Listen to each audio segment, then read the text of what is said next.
You're watching CBS News Los Angeles, The Rundown.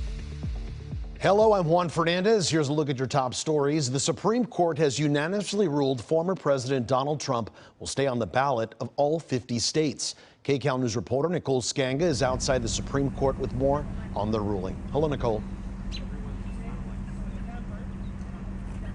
Hi, Juan. A legal win for the former president as the High Court decides this issue is best left up to Congress. Well, thank you very much. Former President Donald Trump is praising the Supreme Court for its unanimous decision to restore his name to all 2024 presidential primary ballots. I think it will go a long way toward bringing our country together. Voters in Colorado had tried to remove Trump from their state's ballot. They argued an insurrection clause in the Constitution's 14th Amendment disqualified him from holding office because of his attempts to undo his 2020 election loss, culminating in the January 6th attack on the Capitol. But Monday, the U.S. Supreme Court ruled only Congress can decide how and when this constitutional provision is implemented. And the rationale here really is we don't want states to be able to do this. You heard the justices coalesce around the idea that we're very worried states could do it alone, create this kind of patchwork when it comes to federal elections. Today's decision leaves open the possibility that Congress could refuse to certify the election of a candidate who participated in insurrection. The court also sidestepped the issue of insurrection altogether. The Supreme Court's decision today did not exonerate him. They did not say that January 6th wasn't an insurrection, and they did not say that he didn't engage in insurrection. The Supreme Court has agreed to weigh in on whether Trump can be tried criminally for his actions on January 6th. Next month, the court will hear arguments about whether Trump is entitled to broad immunity from prosecution from acts allegedly committed while in office. This is certainly not the last time the High Court will weigh in on a legal matter related to the former president. In fact, we'll be back here in just 7 short weeks to hear oral arguments in that dispute over whether the former president enjoys immunity from federal criminal prosecution. At the Supreme Court, I'm Nicole Skanga. Juan, I'll send it back to you. All right, Nicole Skanga, live outside the Supreme Court. Really appreciate it. Thanks so much. And now let's turn things over to defense attorney Rachel Fissette with more on today's ruling. Thank you so much for joining us today. Thanks for having me. It's my pleasure.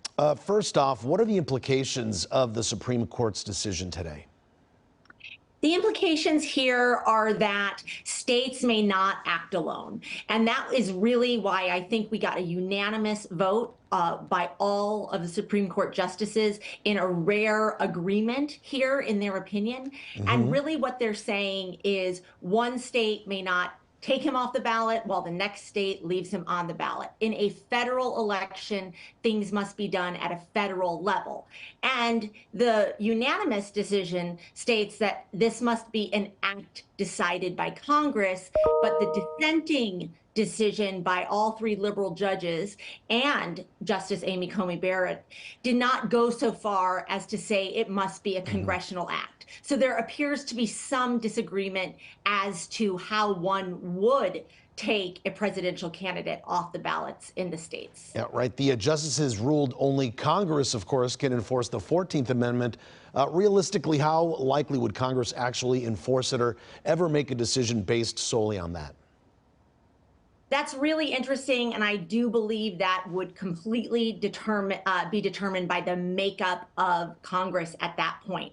I don't think this Congress would act in that way, but if Congress were to turn, if Trump were to be elected, would there be a move in Congress to determine whether Trump should be seated as president? I think it would be an open discussion at that point. I see. And you did say the ruling kept Trump on the ballot. That was unanimous. But 4 justices believe the court went too far with its Congress-only approach. Can you walk us through that? What does that mean exactly? Well, the 14th Amendment doesn't necessarily state the method by which this clause should be enforced. And I think that's the general confusion. Could a state court enforce it? Well, the ruling today says no. There are implications that it would have to be Congress to enforce this clause in the 14th Amendment. But 4 justices basically disagreed with that. They're saying, we agree states can't enforce this clause, but we're not giving a method that it can only be Congress that enforces it. There may be presidential enforcement or some sort of other judicial way that this gets enforced. But the method by which is that the 4 justices is not clear, but they're saying they're not going so far that it must be legislation passed by Congress that this clause gets enforced. I see. And before we let you go, looking ahead, do you think we'll be hearing more about this? Oh, I think we'll be hearing more about this, but it will be determined later how much we hear about it, depending on how the election goes. Because at this point, Trump is on the ballot in all the states. He sure is. All right. Thank you so much for your time and your insight. We really appreciate it so much. Thank you. All right. Today's the last day of early voting in the primary election. LA County vote centers will be open tomorrow from 7 a.m. to 8 p.m. Mail-in ballots need to be postmarked by Election Day.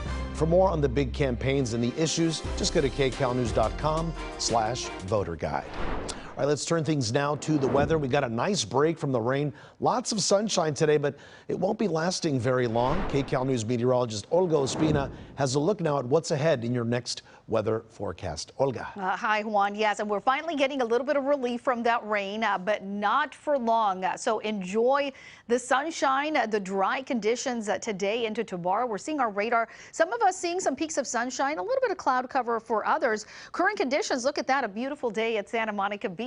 Finally enjoying some calmer conditions than what we had over the weekend, especially on Saturday. Temperatures still cool, 63 degrees in downtown Los Angeles, but we have some changes on the way as we head towards midweek. We'll continue mild and dry into tomorrow. That midweek storm approaching, though, especially by Wednesday, potentially even into the early part of your Thursday. Mostly some light rain, some mountain snow as well. And then by the weekend, we have daylight saving time returning, and that's going to be on Sunday, which means, of course, those longer days. Sunset time tonight, that is going to be at 5:52, but by next Monday, it's going to be at nearly 7 o'clock in the evening. So we get to enjoy a lot more daylight. And then by summertime, of course, when we get the longest days out of the year, June 23rd, sunset time will be at 8:08 p.m. As we take a look at that rain, let's get to that midweek storm. It's going to be a weak one, so not expecting a ton of rain, but we could see some wet weather. Of course, this has been a pattern here in Southern California for several weeks now. As we head into Wednesday, that's going to be the best shot of getting some wet weather, and not ruling out the chance of some convection. We could see some thunderstorm activity, a slight chance of that for now. I want to show you rainfall totals. So it's not going to be a huge rainmaker, but we could be talking about 1/4 of an inch up to about a 1/2 inch or even a little bit more than that for some of our foothills and mountains. You'll see the big picture here on our Futurecast, that storm sitting just offshore. It's going to start impacting Northern California first, and then we are going to get a little bit of wet weather. Again, we'll continue tracking this for you as we head into the next couple of days. It's going to move through pretty quickly already by most of Thursday and then into Friday. And the weekend, we're going to be looking at some dry conditions and even slightly warmer too. So we'll get back into those low 70s. Here's a look at highs this afternoon. Low to mid 60s from the beaches to LA Inland Orange County, the valleys, Inland Empire, 58 degrees in the high desert, and mid 40s with some sunshine across our mountain communities. We're also talking about snow, mostly right around that resort level, several inches. LAOC Metro, you will continue below average all the way through Thursday, and then we start warming things up for some inland spots. Low 70s expected Friday into Saturday, and still not too bad as we head into the rest of your weekend. Juan. Looks good, Olga. Thank you. An ATM yanked out of a barbershop in the city of Orange. KCAL News reporter Michelle Geely has a look at the security video and more on the investigation. This is the Golden Touch Barbershop. It looks like an open air business, but that's not at all the case. The reason it looks like this is because the front window was shattered in an early morning heist. Take a look at the video here. What happened, according to the police and the owner here, is that a man in a white pickup truck backed it into the parking space here, he took some toe straps, but that was after he bashed the front window open with a crowbar, attached the toe straps to an ATM. Looking at the bolts, that's all you see in the floor of the barber shop. So this burglar takes the straps, wraps them around the ATM, and then he guns the truck, trying to yank the ATM from the ground. He tries for a couple of minutes. It takes him 3 or 4 tries. Finally, he's successful in pulling this ATM machine out of the front window of the barber shop. The owner, Ulysses, tells me that there was about $5,000 inside of that ATM machine. He says that he's been told by the ATM company that this same truck has been seen in video linked to other heists around Orange County. Today, these guys still able to operate, albeit on a limited basis because of all the damage here.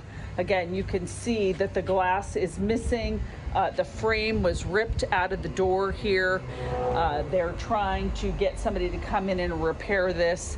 And when you look on the floor, you can see just all the damage that was done, even some tire marks there, as this guy who is still on the loose was able to back the truck up and again just pull the ATM out of the store. All right, we'll have more from Michelle coming up at 4 o'clock.